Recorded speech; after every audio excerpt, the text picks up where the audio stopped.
जी care taker information minister जो है मुर्तज़ा सोलंकी साहब पाकिस्तान के अंदर, उन्होंने कहा जी कि एनर्जी मिनिस्ट्री जो है उसने अब चॉकआउट किया है एक रिकमेंडेशंस जो कि बेतहाशा इन्फ्लेटेड पावर बिल्स जो आ रहे हैं, जिसकी वजह से आपको पता ही है कि पाकिस्तान में 4 दिन से पूरे मुल्क के अंदर जो है कंट्री वाइड प्रोटेस्ट चल रहे हैं। बहुत सी जगहों पे लोगों ने अपने ये जो बिल्स आए हैं बड़े बड़े इलेक्ट्रिसिटी के, उनको जलाए हैं और वो कहते हैं जी कि हम इतना लंबा बिल नहीं दे सकते, इसके ऊपर इतने सरचार्जेस और इतने ज़्यादा क्यों लगाए गए हैं आपने जो टैक्सेस। इसके ऊपर बात करते हुए मुर्तज़ा सोलंकी साहब ने कहा कि ये जो आउटरेज है इसका बिल्कुल नोटिस लिया है इंटरिम प्राइम मिनिस्टर अनवारुल हक साहब ने, और उन्होंने एक इमरजेंसी मीटिंग बुलाई है। और अब कल जो है कल की जो मीटिंग थी वैसे वो इनकॉन्क्लूसिव रही, तो अब ये जो आज के प्रपोजल्स हैं ये कल वो कहते हैं जी कि हम कैबिनेट के सामने डालेंगे और इस तरह की चीज़ें जो हैं वो इसको करेंगे, इसके ऊपर बात करेंगे और अगर फाइनल डिसीजन कोई लेना है। और ये बिल्कुल अनकॉल्ड फॉर है कि एलीट क्लास और ऑफिसर्स ऑफ वेरियस इंस्टीट्यूशंस जो है उनको फ्री इलेक्ट्रिसिटी दी जाती है और गरीब लोगों से पैसे जो हैं वो लिए जाते हैं। ये जो प्रोटेस्ट चल रहे हैं पाकिस्तान के अंदर ये बहुत बड़े बड़े इलाकों में हैं, लेकिन मेन जो इलाके जिसमें कि बड़े रहे जहाँ पे लोगों ने जलाए अपने बिल्स वो था भावल नगर, लिया, लाहौर, पेशावर, बट्टाग्राम, रावलपिंडी, फैसलाबाद, सारे बड़े बड़े शहरों में जो है ये चल रहे हैं प्रोटेस्ट। और उसके ऊपर वो कहते हैं जी फ़ौरन हम एक प्रपोजल बना के हमने दिया है। पीएमओ से आज ये सारी प्रेस रिलीज़ आई थी, तो आप देखेंगे कल की मीटिंग में ये क्या होता है। ईसीपी जो है वो कह रही है जी कि हम जल्दी से जल्दी रैप अप करने की कोशिश करेंगे ये जो delimitation of national and provincial assembly constituencies हैं। और इन्होंने आज एश्योरेंसेस दी हैं जमात इस्लामी और MQMP के डेलीगेशंस को जो कि इनको मिलने के लिए आई थी। ये जो CEC हैं यानी कि chief election commissioner Sikandar Sultan Raja, और इन्होंने कुछ दिन पहले कहा था कि जी सारी ये जो प्रोसेस कंप्लीट होएगा ये दिसंबर 14 तक हो सकता है और फिर उसके बाद जो है पोल्स होंगे, जिसके के ऊपर जमात इस्लामी ने बहुत ज़्यादा और पीपल्स पार्टी ने एतराज़ किया था। आपको पता ही है कि प्रेसिडेंट आरिफ अलवी ने भी इन एतराज़ों को देख के सिकंदर राजा साहब को बुलाया था कि आप आके मेरे साथ डेट फिक्स करें इलेक्शंस की, लेकिन इन्होंने रिफ्यूज़ कर दिया था उनको मिलने के लिए। तो आज ये जब डेलीगेशंस इनको राजा साहब को मिलने के लिए आए तो वो कहते हैं जी मैं जल्दी से जल्दी इसके ऊपर काम करने की कोशिश करूँगा। जमात इस्लामी के जो डेलीगेशन हेडेड बाय अमीरुल अजीम साहब जो हैं उन्होंने कहा जी कि ये जो कंसल्टेशन प्रोसेस है ये आपको बहुत पहले शुरू कर लेना चाहिए था और ये जो आपने डिसॉल्व की हैं असेंबलीज़ उनको बचाया जा सकता था। और आप जो हैं ये जो प्रपोज पेंडिंग है उसकी भी लिमिट एक दें कि जो कैंपेन्स अभी आएंगी इलेक्शंस में वो उसमें कितने पैसे पॉलिटिकल पार्टीज जो हैं वो स्पेंड कर सकते हैं। इसके अलावा वो उन्होंने कहा जी कि और आप ये सारे प्रपोजल्स जो हैं ये पार्लियामेंट के सामने लेके जाएं। राजा साहब ने उनको अश्योर किया है कि येस बिल्कुल ये वैल्यूएबल रिकमेंडेशंस वो पार्लियामेंट के सामने रखेंगे और फिर वो एक लेजिस्लेशन इसके ऊपर लेकर आएंगे। बलूचिस्तान हाई कोर्ट जो है जी आज उन्होंने FIR जो इमरान खान के साहब के खिलाफ थी to comment against state institutions वो उन्होंने रद्द कर दी है। और आपको पता ही है कि जो बलूचिस्तान हाई कोर्ट के चीफ जस्टिस हैं नईम अख्तर अफगान, उन्होंने कहा था कि इमरान खान साहब जो हैं और जस्टिस गुल हसन तरीन जो हैं उन्होंने ये वर्डिक्ट सुनाया था और उन्होंने कहा जी कि ये जो है इनके खिलाफ जो FIR आई थी ये ठीक नहीं थी। ये जो प्ली डाली थी ये इंसाफ लॉयर्स फोरम के इकबाल शाह साहब ने डाली थी और उन्होंने कहा था कि फ़ौरन आप सस्पेंड करें इमरान खान साहब का अरेस्ट वारंट जो कि इशू किया गया था जुडिशल मैजिस्ट्रेट की तरफ से। FIR जो रजिस्टर की थी बिजली रोड पुलिस स्टेशन पे की थी। तो इसके ऊपर बात करते हुए जो इमरान खान साहब के काउंसल हैं नईम हैदर पंजोटा साहब, उन्होंने अपने ट्विटर अकाउंट पे कहा कि अल्हम्दुलिल्लाह कोर्ट ने FIR जो है ये जो क्वेटा में लिखाई गई थी इसको रद्द किया है और इमरान खान को बिला वजह विंडिकेट किया जा रहा है फॉल्स केसेस के अंदर। तो ये पाकिस्तान का जो जस्टिस सिस्टम है उसकी बहुत बड़ी जीत है, उसके लिए मैं सारे पाकिस्तानियों को कॉन्ग्रेचुलेशंस कहता हूँ। इनके खिलाफ जो ये केस था वो था कि इमरान खान ने 5 मार्च को जो है वो स्टेट इंस्टीट्यूशंस के खिलाफ उस वक्त बात की थी जब इनको इनके ज़मान पार्क वाले हाउस से अरेस्ट किया था इन तोशाखाना केस। तो उन्होंने कहा जी कि ये बिल्कुल ठीक तरीका नहीं है। FIR जो है FIA जो है जी वो अब कह रही है कि हमको, उसने आज कहा कि जी हमको PTI के जो वाइस चेयर है शाह महमूद कुरैशी साहब उनके लिए हमको और कुछ दिन जो है वो फिजिकल रिमांड चाहिए। वो तो काफ़ी दिन मांग रहे थे, लेकिन 5 दिन मांग रहे थे, लेकिन उनको कोर्ट ने आज कहा है कि आपके पास 2 ही दिन हैं अब to remand him in cipher case under official secrets act. ये जो हैं कुरैशी साहब, इनको आज कोर्ट के सामने पेश किया गया था क्योंकि इन्होंने 9 डेज़ का जो इनका एक्सटेंडेड रिमांड था वो इन्होंने आज पूरा कर लिया था। स्पेशल प्रोसिक्यूटर जुल्फ़िकार नवी जो हैं उन्होंने कोर्ट को बताया कि उनको भी इनका फ़ोन जो है रिकवर करना है। इनके जो काउंसिल हैं बाबर अवान साहब, उन्होंने इस सारी चीज़ को अपोज किया। उन्होंने कहा जी ऑलरेडी ये अपनी मुद्दत जो है काफ़ी काट चुके हैं और जो है इनका जो फ़ोन है वो भी FIA के पास ही है। कुरैशी साहब को अरेस्ट किया था FIA के काउंटर टेररिज्म विंग ने और इनके खिलाफ जो है शिकायत लिखाई थी। जो कंप्लेनेंट थे वो थे इंटीरियर सेक्रेटरी यूसुफ नसीम खोकर साहब। तो बाबर अवान साहब ने इसके ऊपर बात करते हुए कहा जी कि अब FIA को बिल्कुल कोई ज़रूरत नहीं है कि और ये जो है रिमांड के डेज़ मांगे, क्योंकि जो कुछ इनको चाहिए था वो इनके पास है। कुरैशी साहब ने भी बात करते हुए कहा जी कि मेरा साइफर के साथ कुछ लेना देना नहीं है, साइफर जो है वो फॉरेन ऑफिस में है। बाबर अवान ने भी कहा कि इनका कुछ, मेरा क्लाइंट जो है उनका कुछ लेना देना नहीं है साइफर के साथ, इनके पास नहीं है। हिंदुस्तान के अंदर भी जनाब जो है वो काफ़ी भड़की हुई है जो है पॉलिटिक्स जो है, क्योंकि हुआ ये है कि 4 दलित लोग जो है उनको अहमदनगर के इलाके में बहुत ज़्यादा टॉर्चर किया गया। उसके ऊपर ऑपोजिशन जो है महाराष्ट्र में, उसने शिंदे गवर्नमेंट के ऊपर आज बहुत ज़्यादा ताने कसे। हुआ ये था कि इनके ऊपर जो है वो 4 दलित जो लड़के थे उनके ऊपर ये इल्ज़ाम था कि इन्होंने शायद कबूतर और गोट जो है, एक जो बकरी है, उसको चोरी किया है। तो जो हाई कास्ट के 6 हिंदू थे उन्होंने इनको पकड़ के पहले सोटियों से मारा, फिर इनको अपसाइड डाउन जो है उसके साथ दरख्त के साथ बांध दिया और बहुत गंदी जो है वो ज़ुबान इस्तेमाल की। महाराष्ट्र के जो कांग्रेस चीफ हैं नाना पटोले, उन्होंने कहा जी कि बीजेपी जो है वो जो कम्युनल हार्मनी है सोसाइटी के अंदर उसको डिस्टर्ब करने की कोशिश कर रही है और कॉन्स्टेंटली हेट स्प्रेड कर रही है। और ये जो इंसिडेंट है खास तौर पे ये ह्यूमैनिटी के नाम पे एक धब्बा है।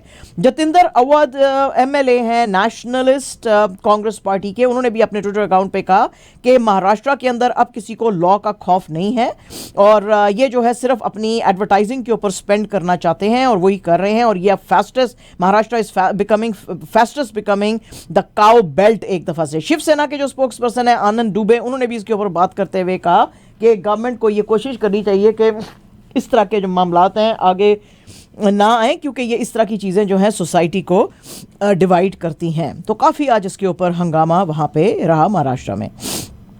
बेंगलुरु के अंदर तो जनाब कुछ अजीब ही वाक़े सामने आए। एक आदमी ने जो अपने एक लिव इन रिलेशनशिप में था, उस लड़के ने, हालांकि उसकी भी उम्र ज़्यादा नहीं है, 27 ईयर्स ही है और है भी ज़रा पढ़ा लिखा है, इंजीनियर है। उसकी जो लिव इन पार्टनर थी, 24 साल उस लड़की की एज थी, उसके सर पे प्रेशर कुकर मार के उसकी जान ले ली। पुलिस ने जब इसको आके पकड़ा तो इसने कन्फेस किया। उसने कहा कि मुझे लगता था कि इसका चक्कर किसी और के साथ है और मैं इसको बहुत ज़्यादा चाहता था। इस लड़के का नाम है वैष्णव और ये जो इसकी पार्टनर थी उसका नाम था देवी, दोनों केरला से हैं। तो वो कहते हैं जी कि ये मैं बर्दाश्त नहीं कर सका और इनके बीच में अक्सर झगड़े रहने लगे और उस दिन तो अजीब ही वाक़या हुआ और ये बहुत गुस्से में आ गया और इसने उसके सर पे ऊपर मारा और वो उसकी डेथ हो गई। इसके अलावा जी एक ट्राइबल लड़की 17 साल की थी, MP की सिद्धि से रहने वाली, उसको भी जो जब 2 high cast man, Dharmendra Singh 45 years उसकी एज है और धीरज सिंह, उन्होंने इसको जो है वो इंटीमेट रिलेशनशिप बनाने के लिए कहा। जब उसने ना किया तो ये जो ठाकुर कास्ट के लड़के थे ये उसके घर में घुसे, इन्होंने इसको मारा पीटा और उसके बाद जो है इसको लटका दिया, मार के एक दरख्त के पास छोड़ दिया इसको बहुत ही बुरी हालत में। जिन लोगों ने इसकी बॉडी लड़की की ढूंढी उन्होंने देखा कि वो शी वॉज बैडली ब्रूज्ड और मल्टीपल फ्रैक्चर थे। जो रेप है उसको अभी तक पुलिस ने जो है रूल आउट किया है, लेकिन पुलिस कह रही है कि इस वाक़े के लिए भी हम पूरी तरह से प्रोब बिठाने लगे हैं और देखेंगे कि ये लोअर कास्ट की लड़की को क्यों मारा। तो ये फिर से एक दफ़ा जो है लोअर कास्ट के लोग जो हैं उनके खिलाफ जो हैं वो, और माइनॉरिटीज़ के खिलाफ भी काफ़ी जो है मामलात गर्म है हिंदुस्तान के अंदर।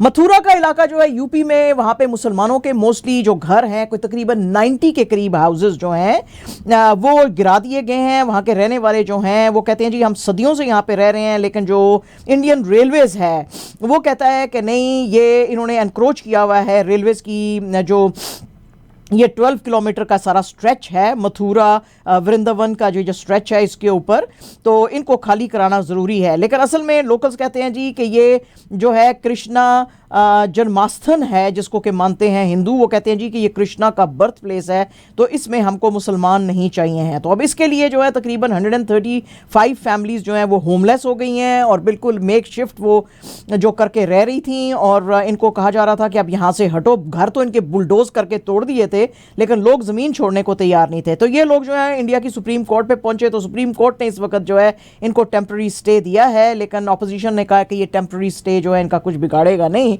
और लेकिन सुप्रीम कोर्ट ने आज कहा है कि जी ये सेंट्रल गवर्नमेंट और रेलवेज जो है फ़ौरन इस फ्राइडे तक इनको जवाब दे।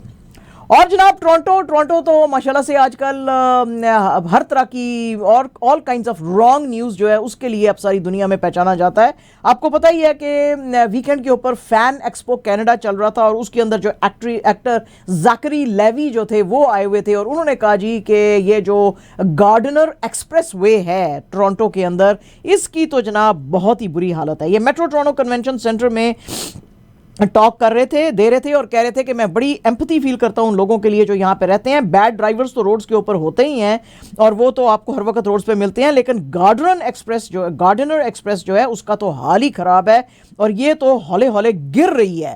तो अब यहाँ पे तो किसी का बाप, किसी का भाई, बेटा जो है सफ़र कर सकता है, तो टोरंटो के जो लोग हैं उनको इसके ऊपर जो है देखने की ज़रूरत है।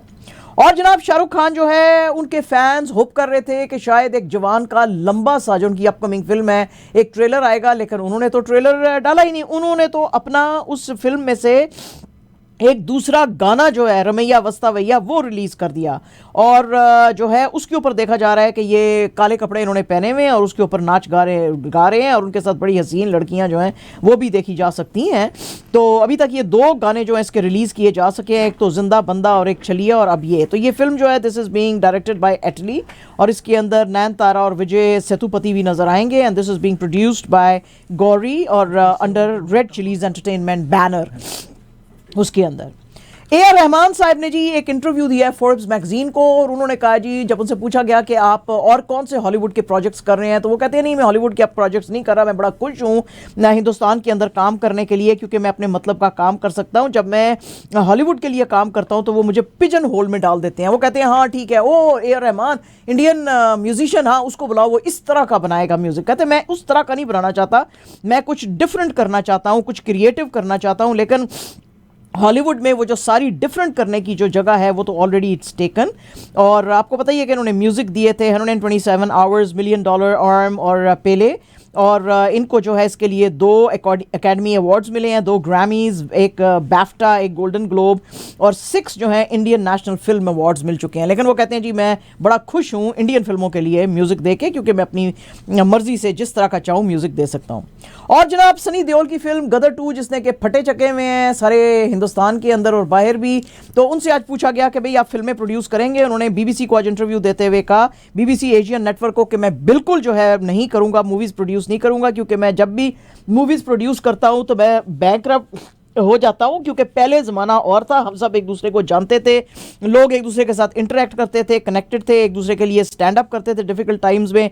अब जो है कॉर्पोरेट्स आ गई हैं, तो चूंकि कॉर्पोरेट्स आ गई हैं वो अपने तरीके से चीज़ें चलाती हैं, और हमें तो नंबर तक नहीं मिलता कि हम कितने थिएटर्स में अपनी फिल्म जो है लगा सकते हैं। तो now because dynamics have change, तो मैं बस सिर्फ एक्टिंग करना चाहता हूं, मैं फिल्में बनाना नहीं चाहता हूं। पीसीबी ने आज नेशनल टीम की जो ऑफिशियल किट है फॉर वर्ल्ड कप 2023 उसकी आज सेरेमनी की है कद्दाफी स्टेडियम लाहौर के अंदर, और वहां पे इन्होंने जो वर्ल्ड कप होने वाला है अक्टूबर 5 से नवंबर 19 इंडिया में, उसके लिए जर्सीज अपनी जो हैं वो अनवेल की हैं। आपको पता ही है कि पाकिस्तान का ओपनिंग मैच अक्टूबर 6 को नेदरलैंड्स के अगेंस्ट होगा हैदराबाद में, और अक्टूबर 14 को अहमदाबाद में अगेंस्ट इंडिया होएगा।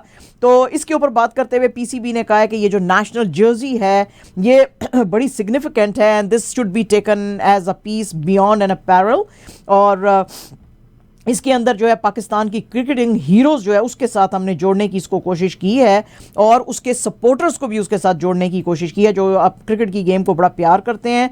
ये जो पाकिस्तान अब नंबर 1 ओडीआई टीम बन गई है, अफगानिस्तान को 3-0 से हटाने के बाद, तो इसकी ग्लोइंग जो अचीवमेंट है वो ये जो है वो जर्सी शो करती है, और स्पिरिट ऑफ क्रिकेट एक्सेलेंस और जो हमारे क्रिकेट एंथुजियास्ट हैं उनके साथ जुड़ती है। तो ये सारी बड़ी बड़ी बातें इन्होंने जनाब की हैं।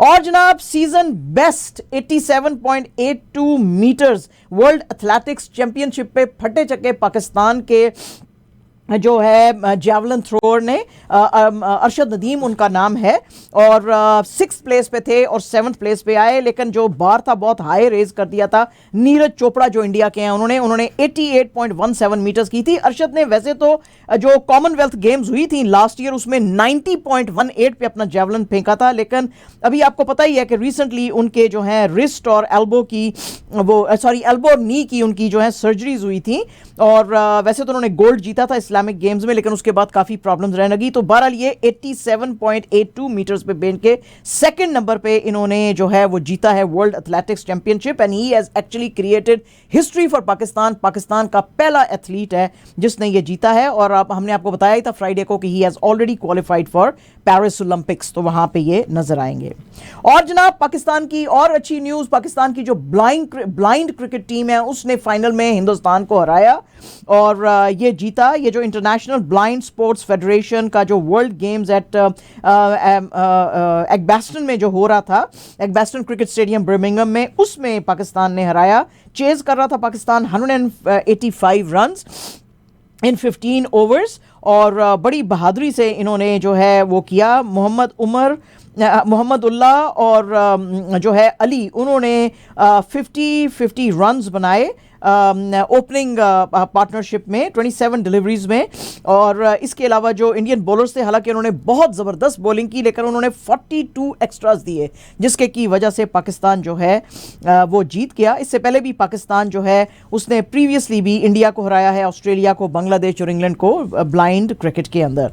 तो पाकिस्तान जो है he has done well once again. And जनाब absolutely our last news, F1 my love जो जिस गेम से मुझे बड़ा प्यारा है, फार्मूला 1 रेसेस जो है उसके अंदर एक दफ़ा फिर जनाब मैक्स वर्स्टैपन जो है उन्होंने अपनी 9th सक्सेसिव विन जो है वो हासिल की, और उन्होंने जो इसमें डच ग्रांड प्री में, और ये जो था थोड़ा अगर आप देख रहे थे वीकेंड के ऊपर, तो ये रेन वहाँ पे बड़ी टोरेंशियल रेन शुरू हो गई थी, तो काफ़ी डिसरप्टेड रही वहाँ पे जो रेस थी फार्मूला 1 की। गाड़ियाँ इधर उधर राइट लेफ्ट जो है वो घूमते रही, क्योंकि बड़ी हाई स्पीड पे होती हैं, तो बारिश उसको जो है काफ़ी डिस्टर्ब कर रही थी, लेकिन फिर भी ही केप्ट हिज कूल, और रेड बुल के लिए इन्होंने फिर से ये जो है विन किया है, और ज़ेनवूड का जो था रिकॉर्ड उसको इक्वल किया है।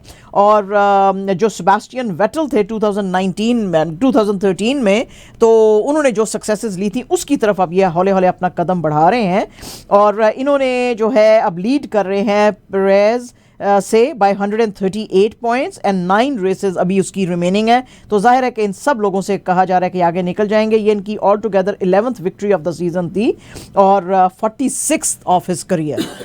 तो जनाब ये थी हमारी आज की सारी खबरें।